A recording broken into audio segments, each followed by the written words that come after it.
Bien, muy buenos días, apreciados alumnos. Estaríamos dando inicio a la clase correspondiente al 9 de mayo, tal como hemos indicado en anteriores ocasiones. Si desean participar, desean indicar alguna cuestión para que seamos ordenados, levantan la mano mediante el botón Raise Hand o mediante el chat. Pueden indicar si es que existe algún problema con el sonido que estamos teniendo o mediante el cual estamos transmitiendo, ¿no?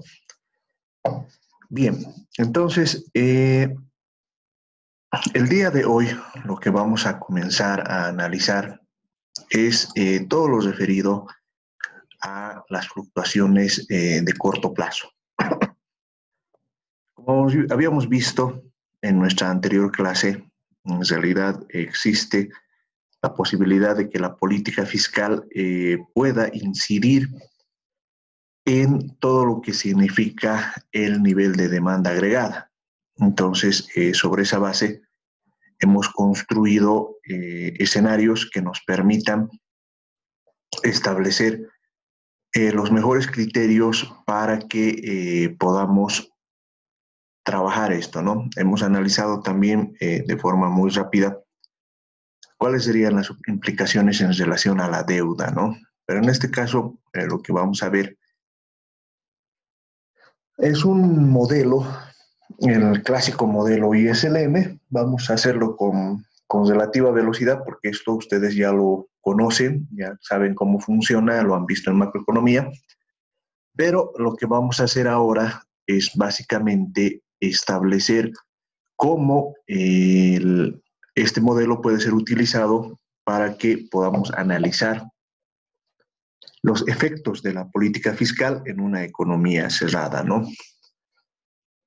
Si bien se puede objetar que el modelo ISLM no es un modelo directamente aplicable al contexto especialmente latinoamericano y boliviano, es importante analizarlo porque no, la economía boliviana no funciona enteramente como una economía abierta. ¿Por qué razón? Porque en realidad la integración que tenemos con el mundo se realiza mediante una inserción que tiene que ver con la venta de materias primas, por un lado, y por el otro, las importaciones están más relacionadas a bienes de capital y materias primas para la industria. Entonces, si bien, digamos, podemos ver en el comercio un alto grado de importación, si uno analiza la canasta básica de consumo que tiene la mayor parte de la población, lo que va a encontrar es una fuerte presencia, por ejemplo, de alimentos. Y los alimentos en un 60 o un 70% son producidos por industria nacional. O si ustedes quieren, para ir a temas un poquito más cercanos, en estos momentos el comercio mundial está prácticamente paralizado, ¿no? El ingreso por fronteras es muy difícil, es decir, básicamente ahora estamos consumiendo aquellas cosas que nosotros producimos y eso se nota en los mercados, ¿no? Ustedes, gran parte de las hortalizas, verduras, etcétera, todo eso corresponde en su mayor parte a una industria nacional. Por esa razón es que es importante analizar este modelo sin llegar a la conclusión, y ojo, esto es importante, que es una herramienta plenamente aplicable. Ahí con la profesora Joan Robinson debemos indicar que la economía funciona más que todo como una caja de herramientas. Esto es que vamos a elegir las herramientas que necesitemos de acuerdo a la coyuntura que enfrentemos. Es decir, no todas las herramientas son aplicables a cada contexto, ¿no? En ese sentido, lo que vamos a ver en el curso es el comportamiento de las principales variables macroeconómicas en el contexto del sector público con enfoque ISLM. Vamos a ver los efectos de la política macroeconómica en la demanda agregada y el sector público, gasto fiscal e impuestos, implicación del análisis ISLM para las políticas de estabilización. Bien, entonces, lo primero que vamos a decir es que el modelo ISLM estudia la determinación de la producción y los tipos de interés a corto plazo. Ese es su principal objetivo, es decir, cómo se establecen estos niveles de producción, entendiendo, y aquí es importante comprender cómo funciona el modelo ISLM. En realidad, en el corto plazo, lo que se asume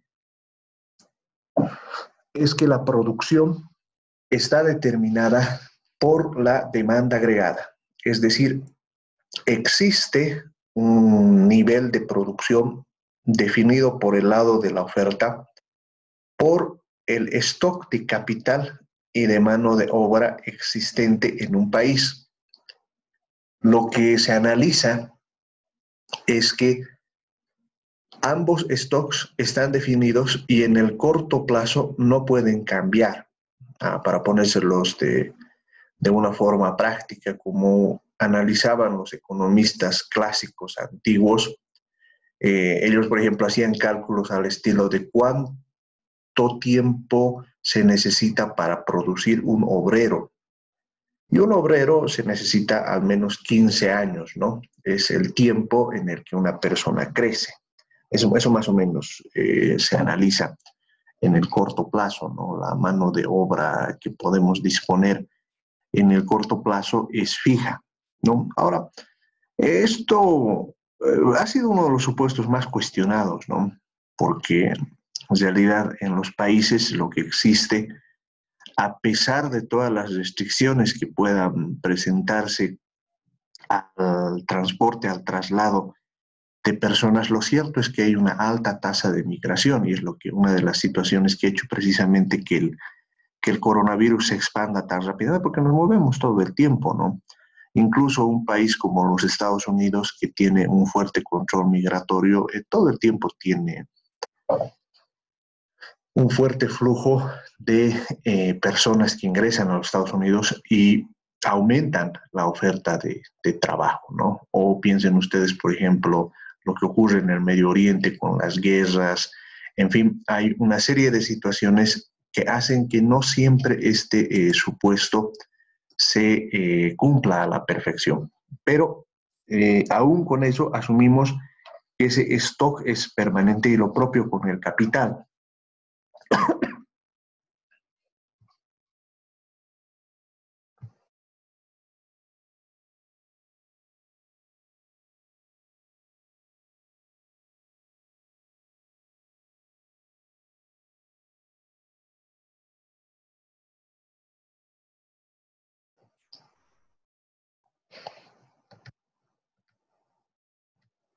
Bien, la primera curva que vamos a analizar es la curva IS, ¿no? En inglés,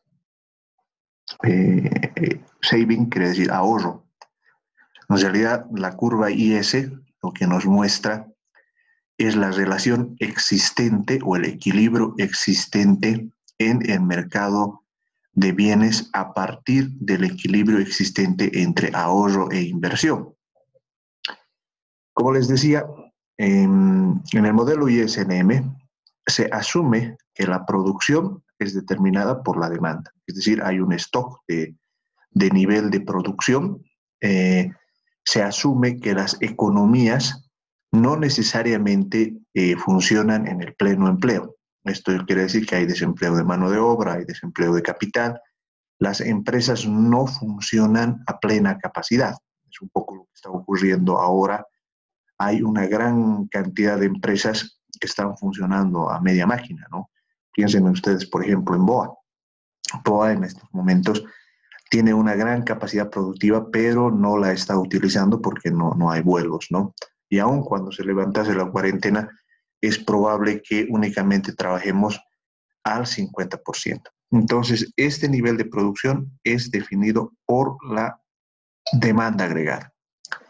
Ahora bien, ¿por qué se dice equilibrio entre ahorro e inversión? Si ustedes recuerdan sus cursos de principios de economía, deben tener presente que en la economía hay un flujo circular de la economía. Esto es que las empresas compran factores de producción, trabajo y capital, y les remuneran con el salario y el beneficio o la tasa de interés. Y por su lado, las empresas venden bienes y servicios y los hogares lo que hacen es comprar esos bienes y servicios con el dinero que les pagan las empresas. Es el flujo circular. Ahora, en el conjunto de ecuaciones de oferta y demanda, los bienes destinados a consumo se equilibran con el consumo, es decir, todo lo que se produce para consumir se demanda por parte de los hogares. Más o menos para que tengan una idea, imagínense, el ejemplo más común es la comida. La cantidad de pollos a la bróster que se van a producir en un país es una cantidad determinada. Ahora, ¿por qué ocurre esto? Esa es una de las grandes ventajas de la economía de mercado, porque hay que decirlo, no todo el tiempo vamos a decir que la economía de mercado es mala, no, tiene grandes ventajas. Y de hecho, esta que les voy a explicar es una de las más grandes, ¿no? Porque permite equilibrar la cantidad producida con la demanda. En realidad, lo que hacen las empresas, por darles una idea, establecen una cantidad ofrecida, digamos, 10.000 pollos a la bróster por día. Ahora, ¿cómo se regula? En función a la demanda. Es decir, la gente va y consume eso. Pero de pronto hay un cambio en el hábito de consumo de la gente. Ya no queremos pollos, ahora vamos a consumir todo pescado. Entonces, inmediatamente cae la demanda. Y los productores ajustan su nivel de producción al nuevo punto de equilibrio que está demandando la gente. Por eso se dice que la economía de mercado es más eficiente que cualquier otro sistema. Durante muchos años se ha intentado, por si acaso, reproducir esto, ¿no? En la Unión Soviética, por ejemplo, se intentó generar un mecanismo que permita sustituir a la economía de mercado. Se hizo algo así como unos comisarios, al estilo de León Walras, donde hay una especie de subastador. En teoría, debería permitir establecer un mecanismo parecido al de mercado, ¿no? No ha funcionado y en general la Unión Soviética y Cuba, si ustedes quieren, tiene altos niveles de ineficiencia. Para trasladarlo a un tema actual, por ejemplo, una de las razones por las que la cuarentena tiende a ser rota no es tanto porque la gente quiera salirse, etcétera, porque seamos bien disciplinados, sino son las fuerzas del mercado que están actuando, que obligan a que la gente, para tener ingresos, tenga que trabajar. Y por lo tanto, mantener un estado de cuarentena permanente es imposible, ¿no? Porque el mercado está queriendo otra vez operar para abastecer a la gente. En fin, es una fuerza incontenible que ni aun si tuviéramos 1 millón de militares podría sostener, ¿no? Es impresionante la forma. Y eso es positivo. Una de las razones por las que ahora tenemos abastecimiento de productos es precisamente por la economía de mercado, ¿no? Y ahí hay que ser objetivo. Se pueden establecer controles, regulaciones, el Estado puede intervenir, pero esa es una historia distinta, ¿no? Nunca olviden que, y esto especialmente como recomendación para su vida profesional, en mi opinión, no intenten sustituir al mercado, salvo que tengan una estructura productiva muy fuerte y un sistema de control plenamente desarrollado. Si no, ni lo intenten, ¿no es cierto? Porque les va a ir como en la guerra. Bien, pero les decía que este flujo se establece así, entre el equilibrio entre la cantidad de bienes producidos para el consumo y la parte del ingreso que se dedica al consumo. Pero lo que hacen las familias es que de una parte de ese ingreso se destina al consumo y la otra se destina al ahorro. Ahora, en economía, ese ahorro es precisamente el que genera los problemas. ¿Por qué razón? Porque por el lado de la oferta se construyen o se producen bienes de capital que se tienen que adquirir con esta parte del ahorro. Ahora, ahí aparecen las entidades de intermediación financiera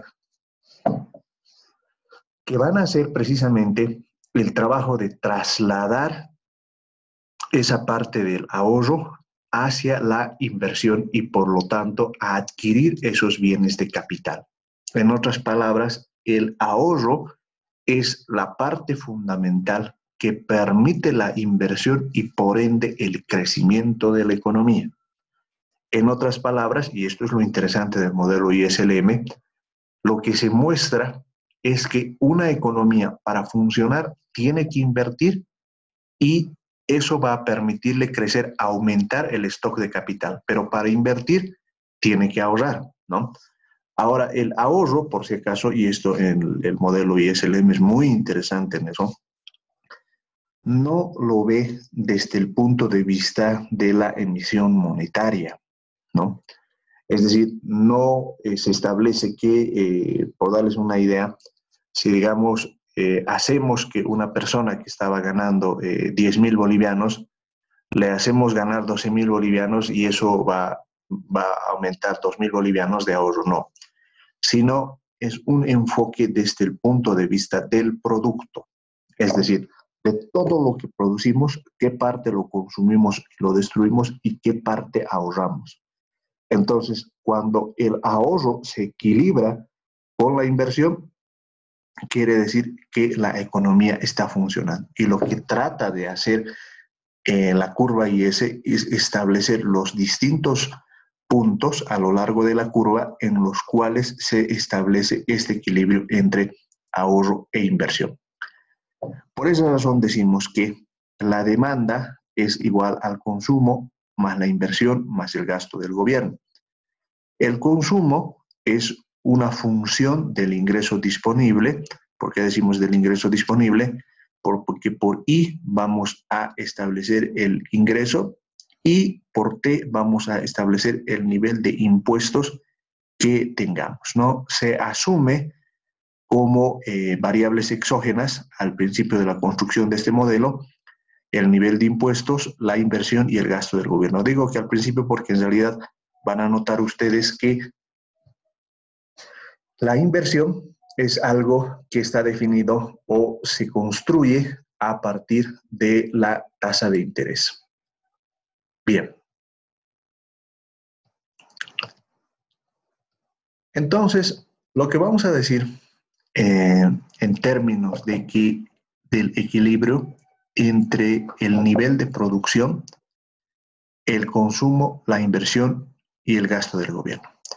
Las variaciones del consumo, de la inversión y del gasto afectan al equilibrio con la producción. Es decir, todos estos elementos de la demanda agregada son los que definen el nivel de producción, ¿no?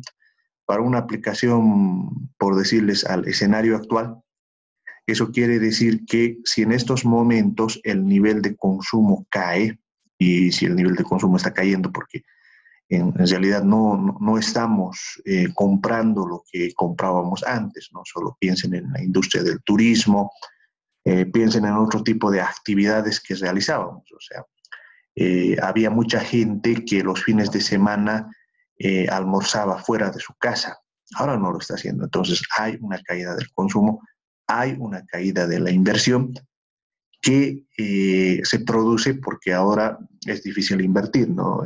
La construcción, por ejemplo, está paralizada. Entonces, lo natural es que el nivel del producto caiga. Ese más o menos es el razonamiento del modelo ISLM, ¿no? Sin embargo, es importante analizar con cierta atención el tema de la inversión.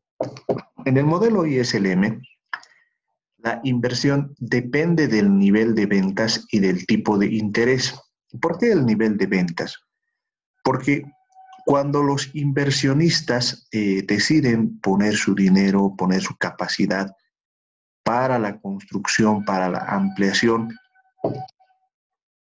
del stock de capital, lo que hacen básicamente es analizar cuál es el nivel de producción que se tiene en ese momento. Es decir, ellos analizan y dicen si el nivel de producción es alto, si es que estamos notando nosotros que la economía está avanzando, entonces vamos a poder invertir, ¿no? Es decir, no solo depende del tipo de interés en el sentido de que los inversionistas van a ver si ese tipo de interés compensa o no la inversión. Para ponérselo en sencillo, así funciona, ¿no? Si, digamos, el mercado de capitales me ofrece a mí una tasa de interés del 5%, yo voy a comparar eso con la tasa de ganancia que espero obtener de la inversión. Si la tasa de interés o de la tasa de ganancia que voy a obtener es del 10%, quiere decir que voy a ganar un 10% frente a un 5% que voy a pagar por la tasa de interés.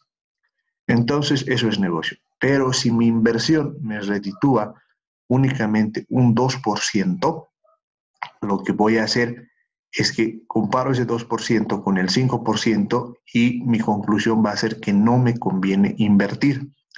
Por esa razón se dice e intuitivamente ustedes ya pueden ver que cuando la tasa de interés cae, la inversión aumenta. Pero esa es una parte de la historia.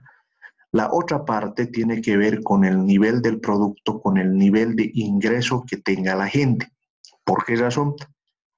Porque si la economía está creciendo, si la gente tiene ingreso, lo más probable es que tenga una alta capacidad de compra. Para darles una idea, piensen en Santa Cruz, ¿no? En Santa Cruz, por diversas razones, tienen un nivel de ingreso mayor que en el resto del país. Pero además, la característica del pueblo cruceño es su propensión marginal alta a consumir. Es decir, gastan una parte importante cercana o superior al 90% de sus ingresos. Entonces, eso configura un escenario muy interesante para hacer negocios en Santa Cruz, ¿no? En general, en todas las ciudades de Bolivia, ¿no? Ahora, eso, por si acaso, puede funcionar también al revés, ¿no? En estos momentos, cuando el Banco Mundial plantea de que la tasa de crecimiento de Bolivia va a ser negativa, es decir, de menos 3,8%, es un escenario en el cual muchos inversionistas van a dejar de invertir, ¿no? ¿Por qué razón? Porque ellos van a considerar de que la gente va a tener menos ingresos y por lo tanto va a dejar de invertir, ¿no? Eso es muy importante que ustedes lo aprendan en el manejo de la economía, porque muchas veces cuando uno está en el ejercicio de la profesión piensa que este es un dato, ¿no? O sea, la tasa de crecimiento es negativa, pero como si le estuvieran informando de lluvia en el desierto del Sahara, ¿no?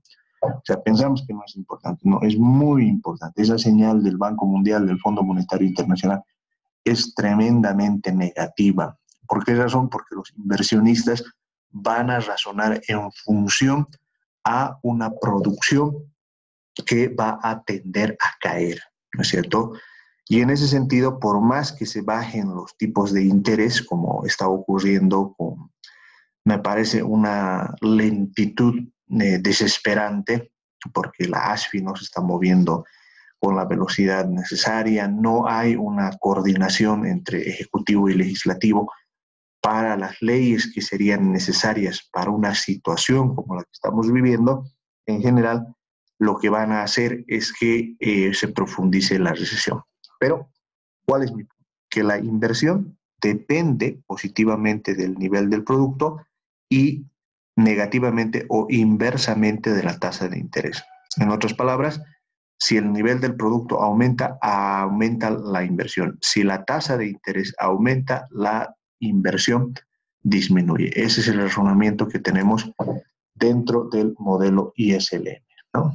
Entonces, la condición de equilibrio está dado básicamente por que este nivel del producto va a estar definido por el consumo, la inversión y el gasto del gobierno. Hemos visto ahora en el desarrollo que esta inversión es también una función del nivel del producto y de la tasa de interés. Entonces, reemplazando en ambas ecuaciones, tenemos este diseño de la curva IS, ¿no?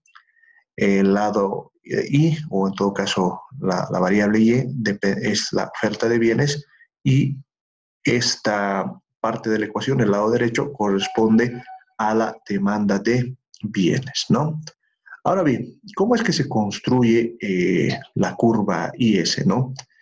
La curva IS se construye relacionando el nivel de demanda que hemos identificado con Z y el nivel de producción. En equilibrio, lo que debería ocurrir es que ambos deberían ser iguales, ¿no es cierto? Si, digamos, la producción alcanza este punto, debería ser el mismo punto de la demanda agregada, ¿no? Esto, si quieren, es la gran discusión que se tenía con los economistas clásicos y que también han retomado los neoclásicos, ¿no? ¿Qué razón? Porque se dice que como es una economía de mercado, la producción es la que gobierna a la demanda, ¿no? Esto tiene varias implicaciones, ¿no? A ver, más o menos para ponérselos en sencillo a la discusión, se refiere a lo siguiente. En una economía de mercado, como todos los productos se hacen, se fabrican porque existe una demanda, entonces no hay desperdicio de recursos. Por darles una idea, en estos momentos nadie se va a dedicar pues a fabricar máquinas de escribir, ¿me entienden? La razón es muy sencilla, lo que pasa es que nadie usa máquinas de escribir, bueno, quizás digamos, no sé, es un abogado viejito, podría ser, pero generalmente ellos ya tienen su máquina de escribir, ¿no? Hace unos 20 años eran todavía populares los cursos de dactilografía, ¿no? En Paz había varios. Ahora muéstrenme un instituto que enseñe dactilografía. Ya no hay, ya no hay. ¿Por qué? Porque en la economía de mercado se produce aquello que la gente demanda, no produces nada más.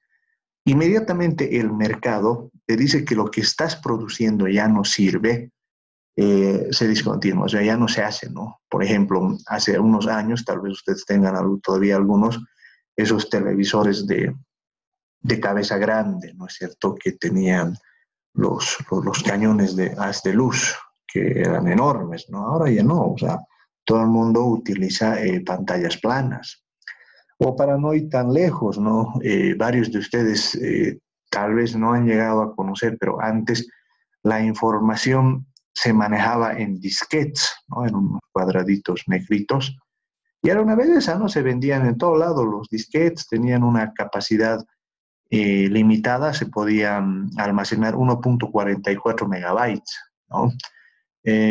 Comparen ustedes ahora con los 100 gigabytes que se pueden adquirir por la módica suma de $20 en Google y por un año, ¿cierto? O sea, es enorme en estos momentos que alguien se dedique a producir esos discos de almacenamiento, no hay. Entonces, por esa razón dicen, la oferta siempre es igual a la demanda, porque la economía de mercado siempre produce lo que necesita esa economía y nada más. Por eso siempre debería estar en equilibrio. Sin embargo, eso no necesariamente ocurre en el corto plazo. ¿Por qué razón no ocurre en el corto plazo? Primero, porque para que esa ecuación se cumpla, es necesario que inmediatamente la gente tenga el dinero, proceda a gastarlo. Sin embargo, lo que descubren Keynes y todos sus seguidores es que esa propensión marginal a consumir no necesariamente es igual a 1. En otras palabras, tienes tu dinero y no es que lo gastas en su totalidad. Y esa es una cuestión muy, muy interesante, ¿no? Y por lo tanto, el nivel de demanda tiene esta forma. Es decir, asumen los seguidores de Keynes, especialmente Hicks y Janssen, que hay un nivel de demanda que aun cuando el ingreso sea cero, va a ser positivo. ¿Por qué razón? Este consumo autónomo se explica por el hecho de que aún existiendo un nivel de ingreso cero, la gente va a seguir consumiendo. A ver, póngase usted a pensar en la situación más extrema. Si el ingreso de nuestras familias se hiciese cero, no por eso vamos a dejar de comer, ¿no es cierto? Porque tienes que comer y vas a hacer cualquier cosa, te vas a prestar, en fin, vas a encontrar el mecanismo para que puedas consumir. Por esa razón, no es que exista una relación proporcional respecto al equilibrio entre demanda e inversión, especialmente en el nivel de cero, ¿no es cierto? Y esto se ha demostrado en todos los países que hay este consumo autónomo que no depende del ingreso. Ahora bien, a medida que va aumentando el ingreso, lo que se va a notar es que este incremento del ingreso no necesariamente aumenta a la misma velocidad que el aumento de la demanda. ¿Por qué razón? Porque cuando aumenta el ingreso, la demanda o los estándares de consumo que siguen a los aumentos de ingreso no necesariamente se incrementan a la misma velocidad. A ver, les voy a dar un ejemplo muy cercano, ¿no? ¿Qué les va a pasar a ustedes, no? Solo piensen, digamos, ahora en los estándares de consumo que tienen, ¿no? Que deben ser los mismos que yo tenía de estudiante, ¿no? Cuando uno es estudiante, se transporta, transporte público, asiste a lugares donde venden comida sencilla, etcétera, ¿no? Todos hemos pasado por esa etapa, ¿no? Es parte de la riqueza de la juventud. Pero de pronto ya ustedes se van a graduar y van a tener trabajos donde sus ingresos se van a quintuplicar, porque así es, o sea, ser un economista de San Andrés es un prestigio, es algo que rápidamente van a conseguir ustedes empleo, especialmente si son buenos estudiantes. Pero van a notar que su consumo no, o sus pautas de consumo no van a cambiar rápidamente. En otras palabras, van a tratar de seguir haciendo lo mismo que hacían antes. Solo transcurrido un tiempo, recién van a adquirir nuevas pautas de consumo, ¿no? Es decir, van a querer asistir a eventos diferentes, van a comprarse un vehículo, etcétera, ¿no? De hecho, les digo, y por darles una idea, pueden tener durante mucho tiempo, y ese es un análisis que alguna vez habría que investigar, especialmente en los profesionales tienen mayores ingresos, pero, por ejemplo, demoran su decisión de comprar una casa, ¿no? De adquirir al sector financiero y comprar una casa. Ahora, ¿por qué? Porque uno, no terminan de creer que ese va a ser su estándar de vida, o sea, en otras palabras, los profesionales siempre tienen un temor al desempleo, pero en general lo que van a hacer también, como tienen conocimiento en el caso de los economistas, es que van a tratar de ahorrar. Eso explica por qué esta curva tiene esa forma. Es decir, el ingreso puede subir, pero la demanda no lo hace al mismo ritmo. Entonces, eso hace que una mayor proporción del ingreso se vaya al ahorro. Y eso es importante entenderlo. Ahora bien, sobre esta forma, que técnicamente, y ustedes lo han visto en macro, se conoce como la cruz keynesiana, lo que hacemos es analizar qué cambios se van a presentar precisamente cuando establezcamos un nivel o en todo caso un cambio que podamos tener en relación a aumentos de la tasa de interés, por ejemplo, ¿no? Lo que va a ocurrir en ese caso es que vamos a tener un nuevo equilibrio. En otras palabras, si la tasa de interés aumenta, lo que va a ocurrir es que el nivel de inversión descienda. ¿Por qué va a ocurrir? Porque como hemos visto, la inversión es una función de la tasa de interés. Por lo tanto, esa tasa de interés lo que va a hacer es que la curva de demanda se desplace hacia abajo. Ahora, eso implica que en lugar de tener un punto de equilibrio A, como habíamos diseñado al principio, ahora vamos a tener un punto de equilibrio en el nivel B, donde el nivel de producción cae. Eso es lo que nos está mostrando en realidad las modificaciones o las variaciones que van a existir a lo largo de la curva IS, ¿no? Podemos hacer exactamente el mismo análisis, es decir, relacionando la producción con la demanda y la tasa de interés y el nivel de producción. Entonces, lo que vamos a hacer es inicialmente indicar que hay un punto de equilibrio, es decir, trasladen imaginariamente esta flecha hacia acá, ¿no? Y lo que van a notar es que a ese nivel de producción se establece, o perdón, hay un nivel de producción correspondiente a esa tasa de interés. ¿Ya? En este caso lo que estamos haciendo es relacionar la tasa de interés en el eje de las ordenadas y el nivel de producción en el eje de las coordenadas, ¿no? Ahora lo que ocurre, hemos dicho que va a haber un incremento de la tasa de interés, es decir, nos vamos a situar, por daros una idea, en este punto. Eso, desde el punto de vista de la curva de la demanda agregada, significa que va a haber un desplazamiento hacia abajo y por lo tanto va a haber un nuevo punto de equilibrio que va a estar por acá. Es decir, trasladándonos imaginariamente, lo que vamos a hacer es esto, ¿no? Es decir, ha subido la tasa de interés y por lo tanto el nivel de producción ha descendido. Ahora bien, si unimos ambos puntos, es lo que vamos a encontrar como el equilibrio entre ahorro e inversión, que es la curva IS.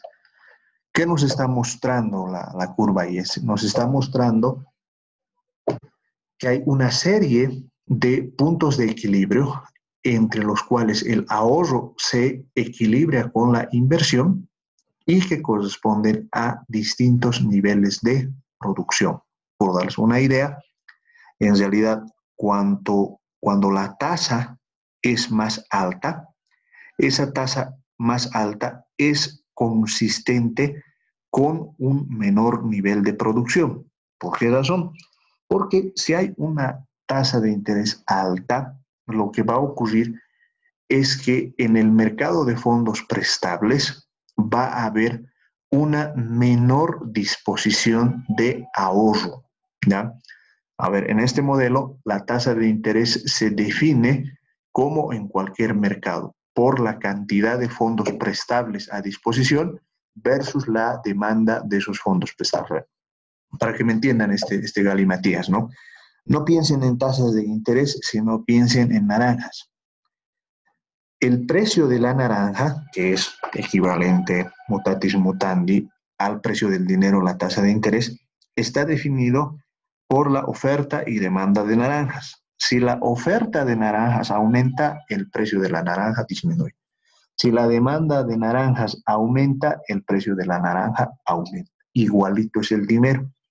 Si hay una gran cantidad de dinero en el mercado de fondos prestables, en otras palabras, la gente está ahorrando como loca, lo que va a ocurrir es que la tasa de interés va a disminuir. Pero si por el contrario, en una situación como esta, por ejemplo, la gente ahorra menos porque tiene menos ingresos, lo que va a ocurrir es que la tasa de interés va a aumentar. A eso se refiere todos los puntos de equilibrio que se tienen acá, ¿no? Por ejemplo, cuando la tasa de interés baja, quiere decir que el nivel de producción está aumentando, el nivel de ingreso está aumentando de la gente y por lo tanto existe una gran cantidad de fondos prestables a disposición de la gente que van a hacer que la tasa de interés disminuya, ¿no es cierto? Entonces, a eso se refiere este equilibrio en la curva IS y los distintos puntos en los cuales puede establecerse este nivel de equilibrio, ¿no? Bien. Ahora bien, por eso decimos que en el mercado de bienes, cuanto mayor es el tipo de interés, más bajo es el equilibrio de producción, ¿no? ¿Por qué estamos diciendo esto? Porque en realidad, si la tasa de interés está aumentando, quiere decir que la tasa de ahorro o la cantidad de fondos que está ahorrando la gente está disminuyendo. ¿Y por qué está disminuyendo? Porque el nivel de producción está bajando, ¿no? Bien. Podemos analizar también qué tipo de desplazamientos existen en la curva IS. Habíamos indicado que básicamente lo que hace la curva IS es relacionar la tasa de interés con el nivel de producción. Pero en el equilibrio del mercado de bienes, aparte de la inversión, nos define el nivel de consumo, y el consumo está relacionado con el ingreso disponible, y el ingreso disponible está relacionado con los impuestos. ¿Qué decimos que el ingreso disponible está relacionado con los impuestos? Porque el ingreso que va a disponer la gente resulta de la diferencia entre el ingreso menos los impuestos. Es decir, de lo que yo voy a tener como ingreso, voy a darle una parte al Estado, ¿no? Entonces, podemos establecer que inicialmente en la curva IS, donde hay un equilibrio entre el nivel de producción y la tasa de interés, esto puede cambiar, ¿no? ¿Por qué? Porque un aumento de los impuestos puede desplazar la curva, ¿no? ¿Esto qué quiere decir? Que si, digamos, hay un aumento de impuestos, el ingreso disponible disminuye. Por lo tanto, se va a dar un nuevo equilibrio a un menor nivel de producción. Y es precisamente lo que estamos mostrando en pantalla, es decir, cuando hay un aumento de los impuestos, la curva IS se desplaza a la izquierda y tenemos un nuevo equilibrio o una nueva relación que se da a menores niveles de producción, ¿no? Lo propio puede ocurrir en el caso inverso, ¿no? Para dar una idea, en este caso del gasto del gobierno, cuando hay un aumento del gasto del gobierno, lo que va a existir es un desplazamiento de la curva IS a la derecha. Es decir, al mismo tipo de interés se va a establecer un equilibrio en un mayor nivel de producción, ¿no? Estos desplazamientos de la curva IS son muy importantes para la política fiscal porque es lo que nos permite analizar qué es lo que pasa ante cambios de lo que significa el nivel impositivo, o sea, los impuestos que se van a realizar, y el gasto del gobierno, ¿no?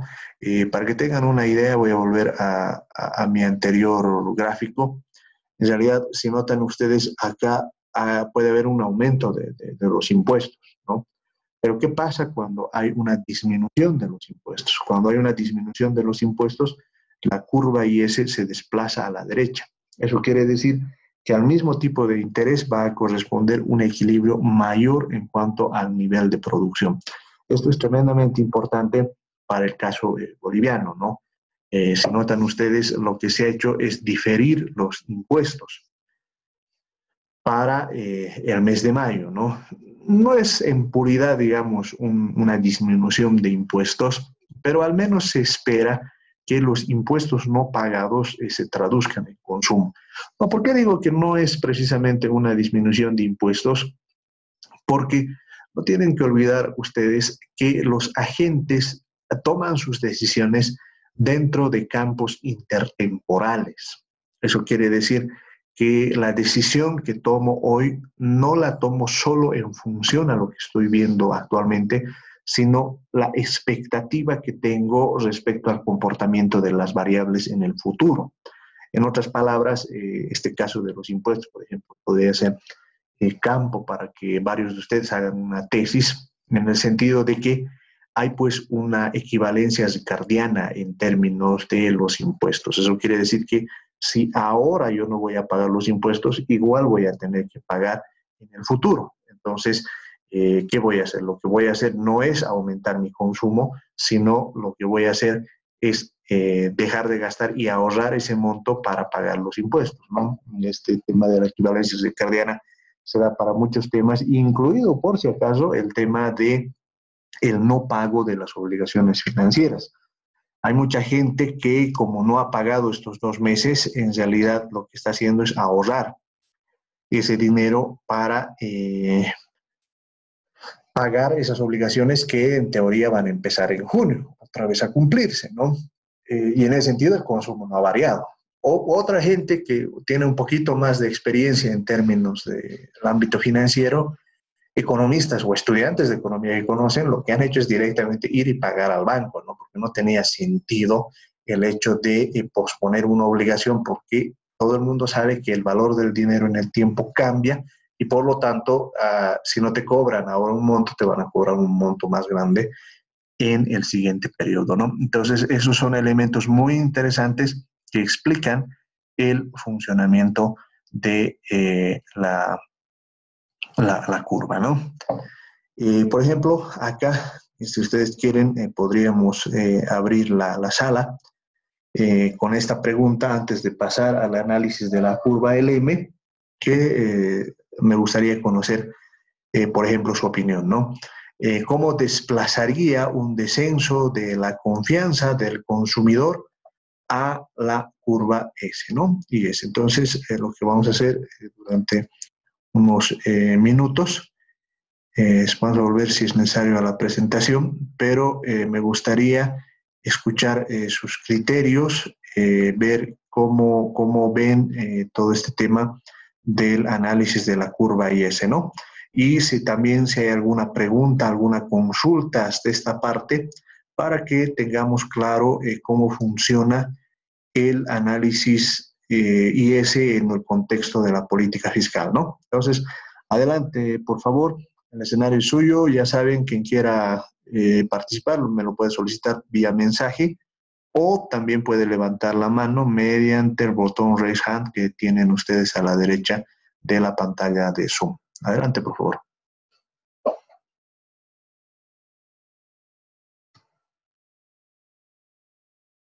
Bien, tenemos a Carlos Alberto Patiño. Adelante, Carlos. Licenciado, con esto, buenos días.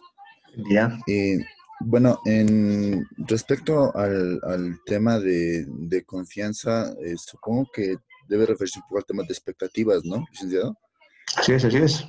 Entonces, bueno, creo que una parte importante dentro de la economía, así como usted lo explicaba, lo que va analizando en bueno, parte de las premisas de este modelo también lo hacen en base a lo que aporta Keynes, ¿no? Respecto a las expectativas, es muy cierto lo que él dice, porque una buena expectativa de una persona, como usted decía, las decisiones que una persona tiene es en el campo intertemporal. Por ejemplo, baso mucho de lo que él dice y es cuando él analiza los mercados financieros e indica que la gente en un momento determinado va a preferir la liquidez. Sí, cuando vea, o sea, lo vea el dinero como una medida de seguridad, ¿no? Como una medida de que ante cualquier situación se va a sentir resguardado teniendo dinero a la mano. Eh, en otro caso, por ejemplo, analizando en nuestra historia económica, en el caso de la hiperinflación pasó totalmente lo contrario, es decir, la gente no quería tener dinero en la mano porque justamente iba perdiendo valor con el tiempo, ¿no? Todo eso a partir de la hiperinflación. Entonces, ahora, en el caso actual que estamos viviendo, eh, pasa, yo pienso que la gente va, va queriendo de a poco tener dinero a medida de que no sabe lo que va a pasar en el futuro. Cada vez está con una medida más de incertidumbre. No se sabe hasta cuándo más va a durar esto de la cuarentena, hasta ya las contradicciones que hay entre distintos niveles de gobierno, ¿no? Entonces, creo yo que esto de las expectativas, dependiendo si son positivas o negativas, va a influir en la misma magnitud dentro de la curva IES. De acuerdo, pero a ver, digamos, para responder en concreto, Carlos, indicanos, un descenso en la confianza del consumidor desplazaría a la izquierda o a la derecha la curva IS. Si es en el caso de que sea negativa, pienso que lo desplazaría hacia la izquierda, es decir, bajaría la IES. Correcto, muy bien, gracias Carlos. Bien, tenemos ahora el caso de Edgar Pavón. Adelante, Edgar. Edgardo, perdón. Ya, licenciado, buenos días. Buenos días, quería hacer una pregunta de acuerdo a lo que usted ha expuesto. Sabemos que esta coyuntura, ¿qué ha pasado antes que empiece la cuarentena? Bueno, ha habido como dicen, ¿no? Un pánico donde cuando se comenzó a avisar que iba a haber cuarentena, la gente comenzó a consumir por demás, inclusive hicieron agotar algunos productos, ¿no? Y después ya se vino la cuarentena. Pero en el aspecto que usted dice que cuando la gente tiene menos, porque, bueno, actualmente la gente tiene menos dinero, menos circulante, la tasa de interés aumenta, es lo que usted nos dice. Pero en este caso, ¿cómo se entraría un equilibrio si la gente tiene menos? Y si es que, por ejemplo, quiere prestarse algo de dinero, la tasa de interés va a ser elevada. ¿En qué momento se llegaría a un punto de equilibrio en este caso? Porque no habría mucho circulante en este tiempo, ¿no? Esa es mi pregunta y más que todo mi inquietud. Sí, mira Edgardo, tu intuición es correcta. En realidad, a ver, vas a notar que está empezando a ocurrir un fenómeno muy, muy interesante en el mercado financiero y peligroso, lo soy sincero, ¿no? Que es la falta de liquidez en el sistema financiero, ¿no? Esta la falta de liquidez, yo la verdad advertí desde noviembre del año pasado. ¿Por qué uno se da cuenta que hay una falta de liquidez? Hay un indicador, así digamos, dentro de los tips que compartimos los economistas, ¿no? Así como si fuéramos una colección de mecánicos, en nuestras reuniones dirían, mira, cuando suena así el auto es que tiene esto, ¿no es cierto? ¿Por qué? Porque ya sabes que así funciona, ¿no? A ver, el tip es el siguiente. Cuando ustedes noten que en el mercado financiero empiecen a aparecer ofertas en el sentido de que haya depósitos a plazo fijo al 6%, al 5%, que haya facilidades para inducir al ahorro, por darles una idea, una caja de ahorros que esté pagando el 3, el 4%, pero además le ponen el plus de que si tú no retiras tu dinero en 3, 6 meses, etcétera, tu tasa de interés es mayor. Ahí es donde van a notar ustedes que hay problemas de liquidez. Eso que quiere decir que no hay el suficiente ahorro como para prestar, ¿no? Y por el lado de la tasa activa, van a notar que estas tasas de interés tienden a aumentar, ¿no? Para darles una idea, por ejemplo, ahora todo lo que es créditos para el sector de la vivienda, la propaganda, la publicidad ha disminuido. ¿Por qué? Porque eso es un crédito barato, ¿no? 6% no es una tasa de interés alta. Sin embargo, han incrementado la oferta de otro tipo de interés, especialmente el vehicular, en fin, el crédito de consumo, etcétera, los créditos a sola firma, que evidentemente tienen trámites menos burocráticos, pero las tasas de interés fácilmente pueden estar entre el 15 y el 20%, ¿no? O por el otro lado, van a notar que se está tratando de inducir a la gente a que tenga tarjetas de crédito, ¿no? La tarjeta de crédito, por si acaso, se cobra tasas de interés que son superiores al 18%, al 26%, esa es la tasa de interés de la tarjeta de crédito. Entonces, en un escenario como este, de falta de liquidez, ¿por qué hay falta de liquidez? Porque estamos dentro del análisis IS que hemos visto, hay consistencia, ¿no? Si el nivel de producción cae, lo que va a ocurrir es que la tasa de interés va a aumentar. ¿Por qué razón? Porque hay menos disposición de fondos prestables, ¿no? Ahí ustedes pueden entender, ¿no? Lo he visto yo a varios funcionarios de la ASFI en la televisión tartamudeando, tratando de explicar lo que están haciendo, que en mi opinión hay que explicarlo y hay que decirlo, pues, o sea, ¿cuál es la explicación clara? Que si nosotros dejamos que el sistema financiero no tenga liquidez, estamos fritos. ¿no? ¿Por qué razón? Porque son entidades de intermediación financiera, no trabajan con su plata, trabajan con la plata de todos. Entonces, que 2 meses vaya y pase que no paguen los créditos, ¿de acuerdo? Pero 3, 4, 5, 6 meses no es aconsejable.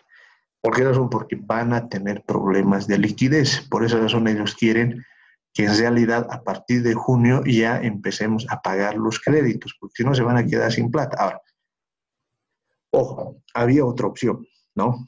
Y un poquito para que retrasamos, porque en su momento a mí me consultaron cómo podía funcionar la ley.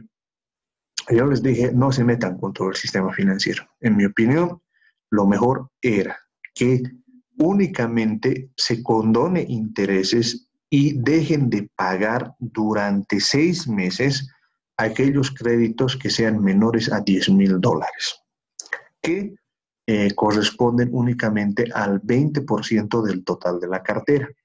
¿Por qué se podía hacer eso? Porque primero, no eran la parte más grande, y segundo, el que tiene crédito menor a $10,000 es alguien que realmente la está pasando mal en la cuarentena, ¿no? El resto no, o sea, digamos, los funcionarios públicos, los asalariados, etcétera, podían continuar. Pero ganó la otra versión en el sentido de que había que ser equitativos con todos. Bueno, este es el resultado de ser equitativos. Primera opción, que no se la hizo. La segunda opción consiste en que la liquidez la proporcione el Banco Central de Bolivia.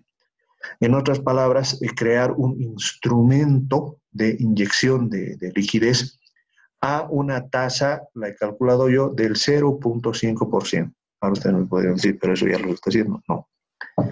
En realidad lo que se ha hecho es una operación mediante la que el Banco Central hace compras de los bonos del Tesoro que estaban en manos de las AFPs. Ahora bien, eso le proporciona liquidez a la AFP, y la AFP va a entregar esa liquidez al sistema bancario. La pregunta es, ¿a qué tasa de interés lo va a hacer? La tasa de interés que va a buscar la AFP es del 4 y el 5%. ¿Por qué? Porque la AFP invierte en depósitos a plazo fijo.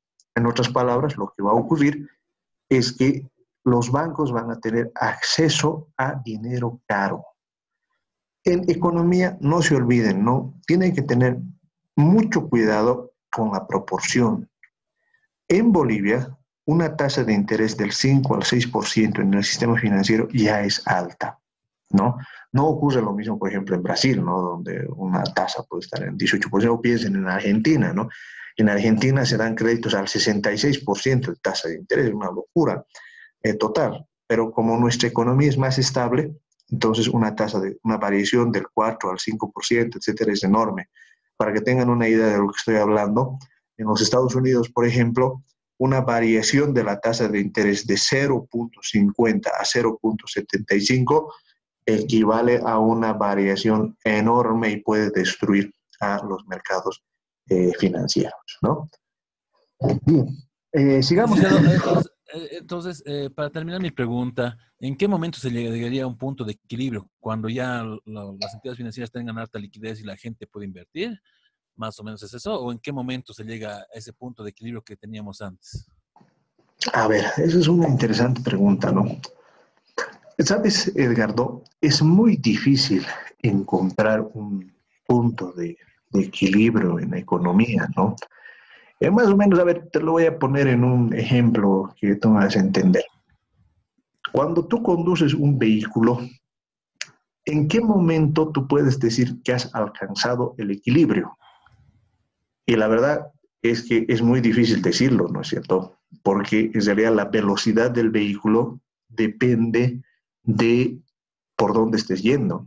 Si estás transitando por un lugar donde hay un embotellamiento vehicular, la velocidad de equilibrio va a ser baja. Pero si es una pista grande donde puedas tú acelerar el vehículo, la velocidad de equilibrio va a ser más alta. Lo propio pasa en economía. Es decir, el equilibrio lo vas a alcanzar en función al conjunto de condiciones en las cuales te estás moviendo. Ahora bien, ¿eso de qué depende fundamentalmente? Del nivel de producción que pretendas alcanzar. En otras palabras, un punto de equilibrio se va a alcanzar cuando la tasa de crecimiento vuelva a ser del 4 y del 5%, consistente con una tasa de referencia del Banco Central del 2%. Ahí yo te podría decir que estamos alcanzando un punto de equilibrio donde los incrementos salariales van a ser del 4%, la tasa de desempleo va a ser del 4%, el déficit fiscal en una situación va a ser del 8 y del 10%, pero tienes que hacerlo. Lo que pasa es que en la situación actual, Edgardo, ellos están tratando de ir a un punto de equilibrio que implica una alta tasa de desempleo. Es decir, las mismas variables que te he mencionado pueden funcionar al revés. Es decir, logras un equilibrio con una TRE del 5%, una tasa de desempleo del 10%, un déficit fiscal del 4% y una tasa de crecimiento del menos 2%. Ahora, ¿por qué lo hacen? Por si acaso, no estoy diciendo que lo hagan por locos. Porque ellos ven que en mi anterior planteamiento implica un alto déficit fiscal. Entonces ellos dicen, si el déficit fiscal es muy alto, eso nos va a generar problemas a futuro, como les he mostrado de la crisis de deuda y de inflación, como vamos a ver más adelante. Pero si hacemos que el déficit fiscal sea bajo, aunque eso implique desempleo, aunque eso implique menor tasa de crecimiento, mayor tasa de interés, no importa, vamos a resguardar el futuro. Es un equilibrio de fondo de pozo, como diría Gonzalo Chávez. En cambio, yo estoy proponiendo que ese equilibrio lo logres acelerando la economía. ¿Cuál es la ventaja, si tú quieres, de mi planteamiento? Es que vas a reducir el desempleo y vas a aumentar el ingreso real. Es jugar con la máquina, no es acelerar la máquina para que funcione. Pero el otro lado, para mí, es sumamente peligroso. Es históricamente lo que han intentado hacer el año 2000. ¿Ok? Listo, gracias. Ok, muy bien. A ver, estamos acá. Muy bien. A ver, antes de responderle a Osmara, tenemos la participación de Juan Carlos Mercado. Juan Carlos Mercado, el micrófono es tuyo. Adelante, por favor.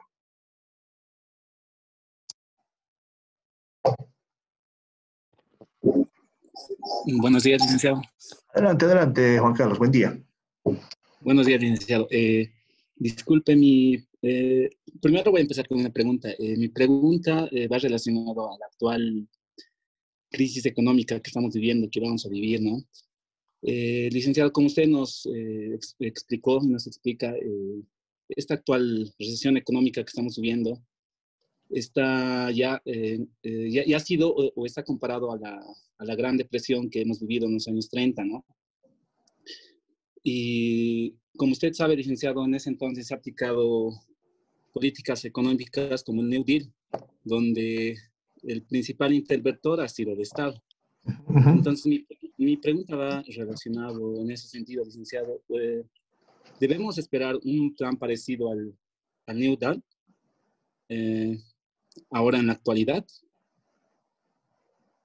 Ya, a ver, Juan Carlos, sí, evidentemente, y de hecho se está haciendo el diseño de un New Deal en el sentido de aumentar el gasto del gobierno, ¿no?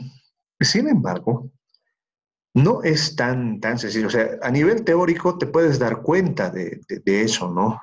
Sin embargo, en el mundo y en Bolivia la discusión es muy fuerte. A ver, en el mundo, ¿cuál es el principal problema?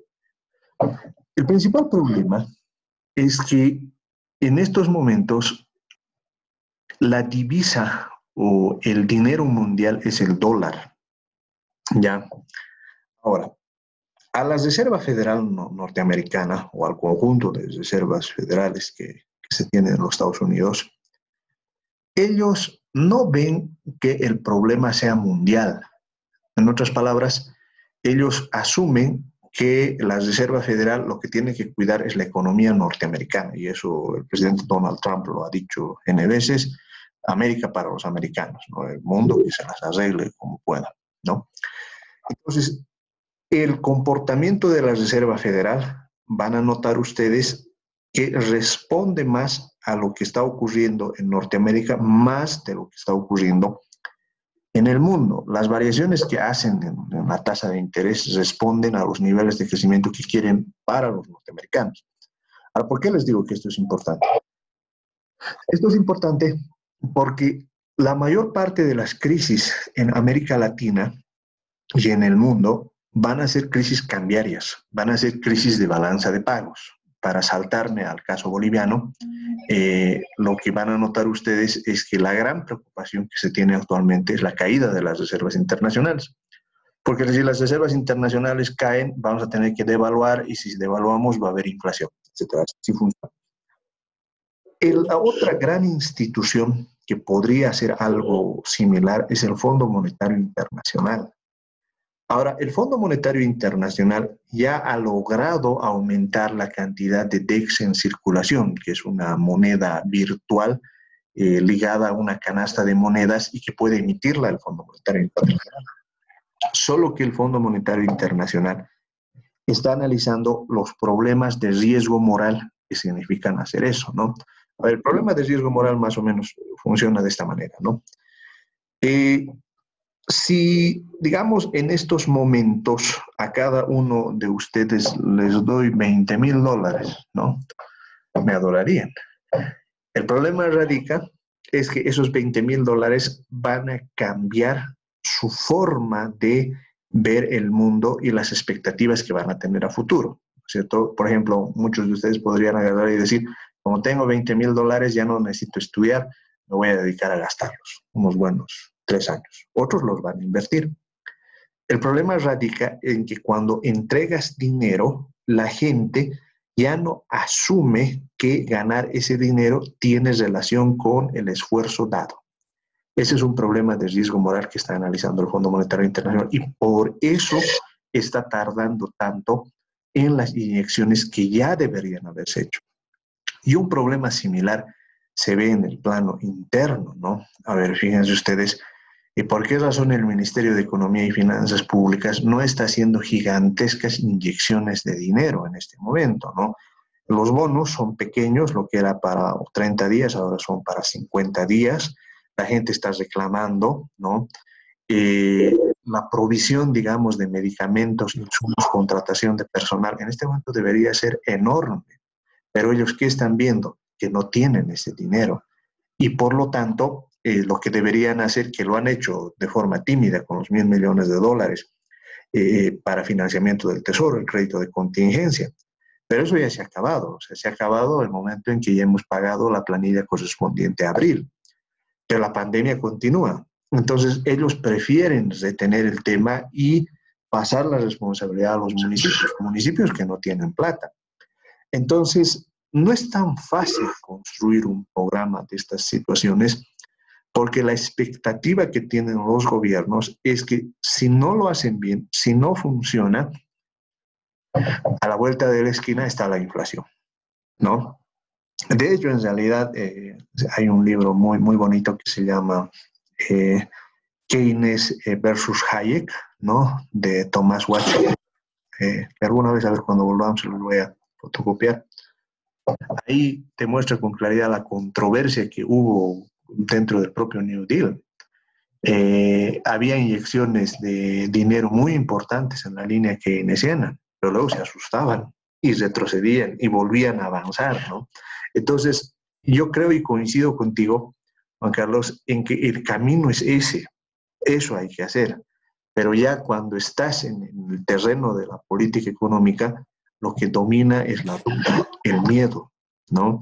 Ningún ministro de Hacienda, ningún ministro de Economía va a querer llevarse el nada honroso título de haber sido el que haya provocado la hiperinflación, ¿no es cierto? Entonces, eso hace que tengamos este tipo de situaciones, ¿no? Bien. A ver, seguiremos con algunas preguntas que están por el chat. Tenemos el caso de Osmara Chávez que dice, ¿cómo es que se están manteniendo a flote los bancos si bien sabemos que no se están cancelando los créditos por el tema de la cuarentena? Y también, ¿cómo es que están dando créditos a tiendas de barrio y pequeños negocios? ¿Se estaría exponiendo una corrida bancaria? En realidad, ese es el peligro que en este momento están viendo las autoridades. Por esa razón, yo dudo mucho que haya una ampliación de plazo, ¿no? Se puede dar, digamos, por una presión política, porque ahora todos estamos reclamando que haya esa ampliación, ¿no? Pero ese es el peligro que ven, no contar con la liquidez suficiente para hacerlo, porque en realidad lo que tú detectas, Osmara, es precisamente una de las aristas, pero también la otra arista es la propia liquidez de la gente.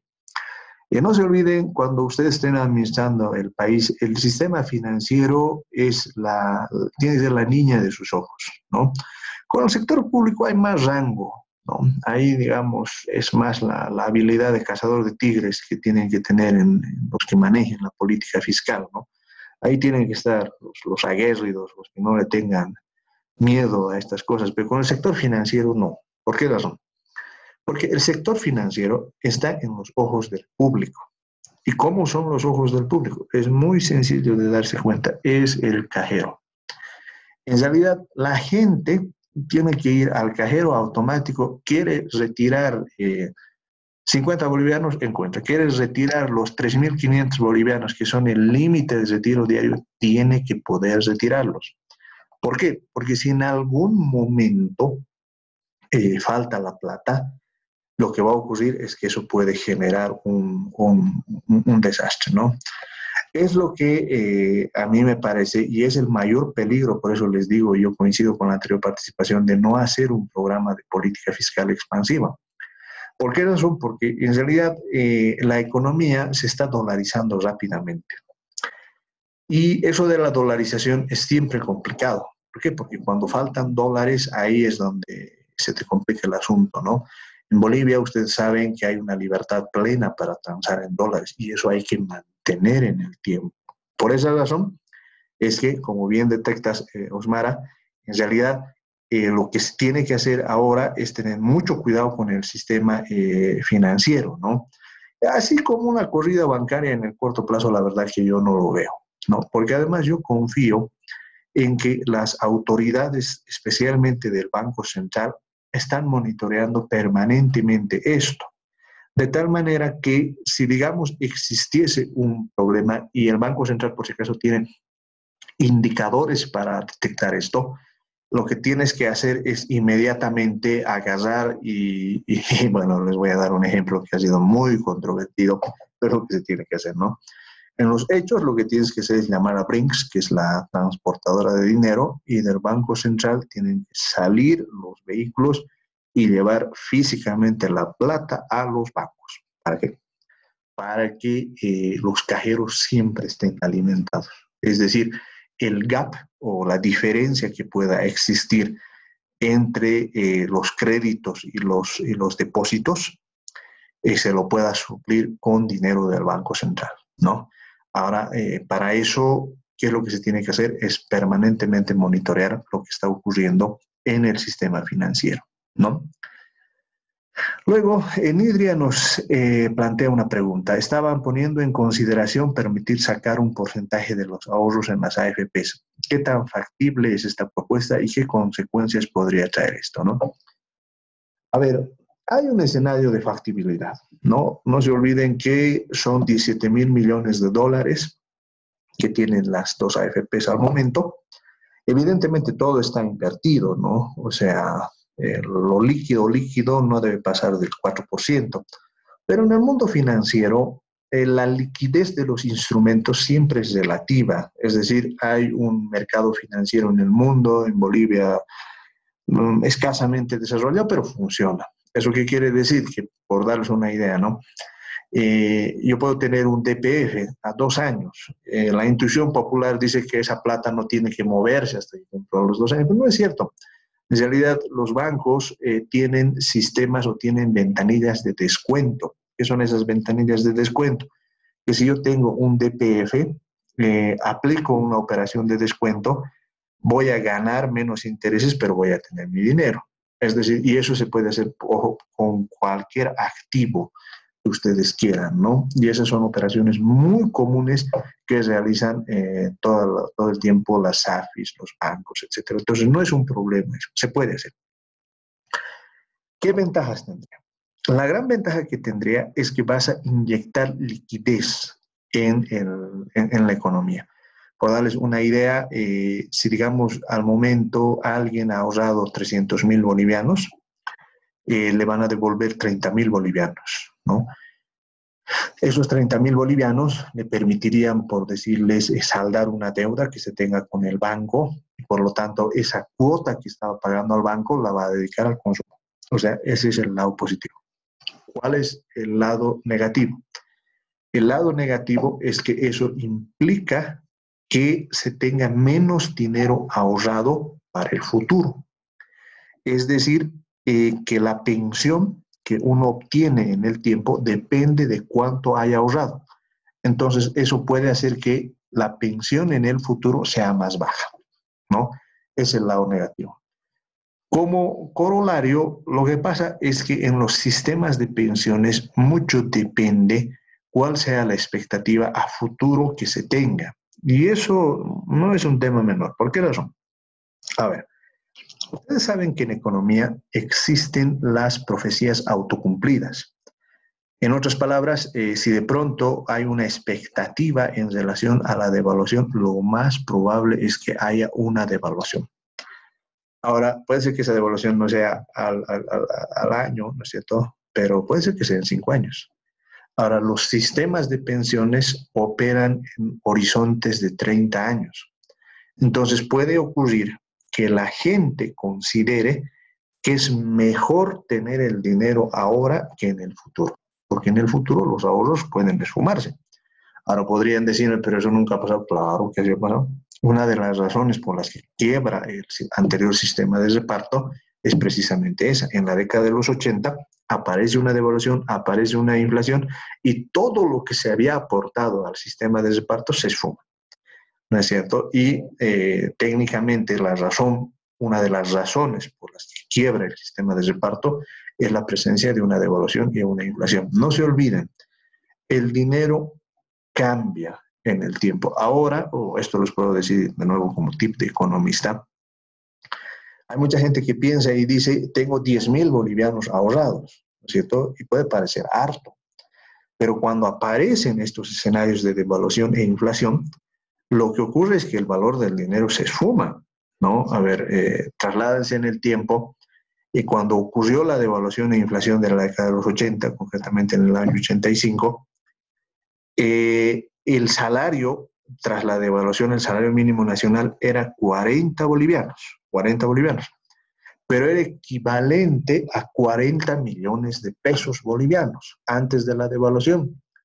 Ahora, trasládense al año 75, 40 millones de pesos bolivianos, era una fortuna, ¿no es cierto? Era harto, una casa se podía transar en 2 millones de pesos bolivianos. Tras la devaluación, esos 2 millones de pesos bolivianos equivalían a 2 centavos. Así funcionan los mecanismos perdón, a 2 bolivianos. Así funciona la devaluación. Ahora tienes 10.000 bolivianos, pero tras un proceso inflacionario, lo que va a ocurrir es que esos 10.000 bolivianos pueden adquirir bienes y servicios equivalentes a 10 bolivianos actuales. Por esa razón, como ustedes van a ser economistas, van a manejar el país, tienen que tener mucho cuidado con cómo van a manejar estas variables. Y segundo, ya en lo personal, siempre hay que estar atentos, ¿no es cierto? La cartera de activos que uno tiene siempre es muy importante, ¿no? Raúl Calizaya, a ver, perdón, antes de Raúl tenemos a Marcelo que nos pregunta, ¿cómo afectaría la decisión de China al emitir una moneda virtual y de utilizar el dólar en el sistema financiero boliviano y demás, ¿no? A ver, Kenneth Rogoff, que es uno de los más grandes investigadores, yo creo que es uno de los mejores economistas del Fondo Monetario Internacional, plantea unas tesis muy, muy interesantes, ¿no? Él dice, a ver, en el mundo actual hay básicamente 3 monedas que son importantes, y en este orden. La primera es el dólar, la segunda es el euro, y la tercera es el yuan renminbi de China, ¿no? El dólar es el más fuerte, ¿no? Eso es indiscutible, su poderío es la divisa mundial por excelencia. El euro se ha estancado. ¿Por qué se ha estancado? Fundamentalmente por el golpe del Brexit. Es decir, que Inglaterra y varios países estén pensando salirse de la Unión Europea, pero además el euro ha traído muchos problemas, especialmente a países como España, Italia, Grecia, etcétera, por el tema del retraso cambiario, ¿no? Les ha impedido seguir a la locomotora alemana. Y el yuan renminbi, ¿no? Ahora, el problema que tiene el yuan renminbi es su dependencia del dólar. Lo que pasa es que históricamente lo que ha hecho la China para fortalecer su comercio internacional es devaluar el yuan renminbi frente al dólar. Ahora uno podría decir, es una maravilla para las exportaciones, sí, pero resta confianza a la moneda. Es decir, en estos momentos, para que el yuan renminbi genere un proceso de sustitución frente al dólar, se necesitan al menos 20 años. Y lo que deberían hacer los chinos es dejar de devaluar. Ahora, si les preguntas si los chinos están dispuestos a dejar de devaluar, ellos te van a responder que no. ¿Por qué? Porque para ellos forma parte de su estrategia de fomentar las exportaciones. Por lo tanto, si bien, digamos, va a tener un impacto, la creación de una moneda virtual va a generar una facilitación del comercio, yo dudo mucho que en el corto y mediano plazo pueda establecer una competencia seria a los dólares, porque también no se olviden, ¿no? Incluso las monedas virtuales en el mundo, su referencia sigue siendo el dólar, ¿no? Por esa razón, en mi opinión, el dólar ha llegado a una categoría tal que ya es una moneda mundial y no debería estar manejado por una reserva de un país. Debería ser un gobierno mundial, el Fondo Monetario Internacional, que maneje la cantidad de dólares en circulación en el país. Pero la construcción de eso va a tomar mucho tiempo y va a necesitar un liderazgo mundial muy fuerte, ¿no? Para que tengan una idea de lo que estoy hablando, en la década de los 30 existía un problema similar, ¿no? Porque había varios bancos que podían emitir su moneda, bancos privados, ¿no? Y uno de los temas centrales de Bretton Woods fue precisamente el fortalecimiento de esas reservas, ¿no? Bien, finalmente, para robarles unos minutitos más, tenemos la pregunta de Raúl Calizaya. Estamos en plena ejecución de una burbuja ante el peligro de liquidez de a futuro. El ministro de Economía está apostando a donaciones e inversión en el litio. ¿Qué tan factible sería esa propuesta, ¿no? Bueno, es una propuesta bastante complicada, ¿no? ¿Por qué razón? Porque en estos momentos el negocio del litio está paralizado, ¿no? Tras todas las movilizaciones sociales que son muy respetables, yo saben que no critico que la gente cuestione, lo que ha ocurrido es que la inversión alemana, que también podría ser muy cuestionable, todo lo que ustedes quieran, bueno, pues se han ido. Y eso es un mensaje al mundo muy importante. No deben olvidar que la seguridad jurídica en los negocios internacionales es central. ¿Qué quiere decir eso? Que si yo firmo un contrato, voy a tener la capacidad de hacerlo cumplir. El Estado boliviano no ha demostrado eso. Ahora, recuperar la confianza en las inversiones internacionales va a tomar tiempo.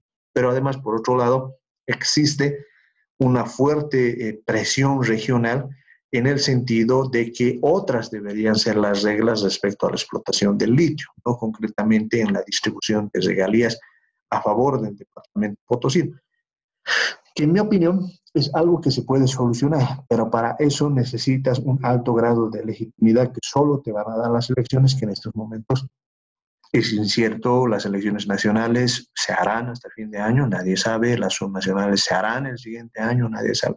Entonces, una respuesta en el corto plazo por el lado del litio, la verdad que no la veo.